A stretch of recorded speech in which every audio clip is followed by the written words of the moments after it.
সেই দিনে আমরা তিনজন মিলে চলে গেছিলাম ছোট্ট করে একটু ঘোরাঘুরি করতে। আসলে আমাদের তিনজনের অনেকগুলো কাজই ছিল, সেই সমস্ত কাজ আর নিজেদের মধ্যে টাইম স্পেন্ড করতে বেরিয়েছিলাম। বুনি আমাদেরকে কোল্ড কফি পাঠিয়ে দিচ্ছে, তাই তো? আমি মানে আমাদের ওরা মানে আমি কোল্ড কফি খেতে চেয়েছি, তাই আমাকে কোল্ড কফি খাওয়াচ্ছে। তোরা খাবি না তো? না, ঠিক তো। আমি বার্গার খাবো। তুই কি খাবি? বারবার বাট এই যা আমার কোল্ড কফি খুব প্রিয়, তো ওরিও কোল্ড কফিটা এখানে আমার ভীষণই ভালো লাগে। কেমন লাগছে? লাস্টে জ্বালিয়ে দেয়, প্রবলেম হচ্ছে। আমি যেমন করি সেরকম ওইটাকে ওই মিক্সিতে বেটে লাস্টে অন করে দিই। কেমন লাগছে? আমি দেখি।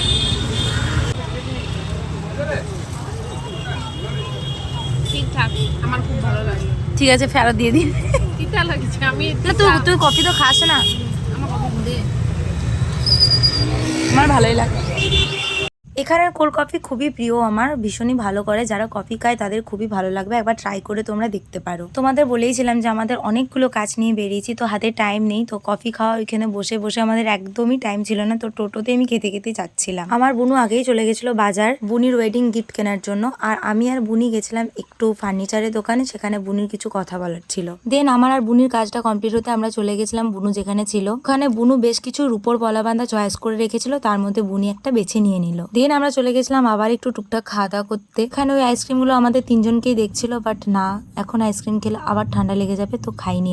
আমরা তিনজনে নিয়ে নিয়েছিলাম বার্গার। বলতে পারো এটা বুনির ব্যাচেলার পার্টি চলছে আমাদের। আমি ফার্স্টে খেতে চাইনি, বাট সবাই যখন বললো খেয়েই নিলাম। দেন গেছিলাম চকবাজার, সেখানে আমাদের তিনজনেরই টুকিটাকি কিছু কেনার ছিল, সেগুলো কিনে নিয়ে চলে গেছিলাম আমাদের স্যারের বাড়ি। আমরা বেরিয়েছি কোন বিকেল 5:30টায়। ফার্স্টে আমরা গেছিলাম আমাদের ম্যামের বাড়ি, যেখানে আমি একদমই ব্লগ করতে ভুলে গেছিলাম। আর একদম লাস্টে এসেছি আমাদের স্যারের বাড়ি। ম্যাম আর স্যার এই দুজন যে আমাদের কাছে কি 3টে বছর যে এই দুজনের বাড়িতে কিভাবে কাটিয়ে দিয়েছি, তো তোমরা আজকে ভিডিওটা দেখলেই বুঝতে পারবে। থামস আপ খাবে আর কিছু নয়? স্প্রাইট নেই? না না, থামস আপই রাখুন স্যার। আর এই যে আমাদের কাকিমা, আমাদের স্যারের ওয়াইফ কাকিমা, যে আমাদের একদম ফ্রেন্ডলি। ব্লগে আসার জন্য সেজে গুজে সুন্দর করে এতক্ষণ ধরে আর এই যে আমাদের স্যার আমাদের জন্য কোল্ড ড্রিঙ্কস নিয়ে চলে এসেছে। কোল্ড ড্রিঙ্কস ছাড়া আমাদের মতো খাওয়ার আর কোনো পেটে জায়গাই ছিল না। আমাকে দিল। কাকিমা কেমন হয়েছে বলুন? তুমি বলো কাকে, আপনি ভালো হয়েছে। তারপর আমরা কোল্ড ড্রিঙ্কস খেতে খেতে স্যার আর কাকিমার সাথে গল্প করছিলাম, আর বুনি দিচ্ছিল স্যারকে বিয়ের ইনভিটেশন কার্ড, আর তার সাথে সাথে দেখাচ্ছিল ওর প্রি ওয়েডিং শুটের ভিডিও। আর এতে যে ওর এত লজ্জা পাওয়ার কি ছিল আমি বুঝতেই পারছিলাম না। তারপর চলে গেছিলাম আমাদের সেই ক্লাসরুমে। এখানে গিয়ে আমরা ঘন্টার পর ঘন্টা গান করেছি, তবলা বাজিয়েছি, কত মজা করেছি। যাই হোক, তারপর আমরা চলে এলাম বাড়ি।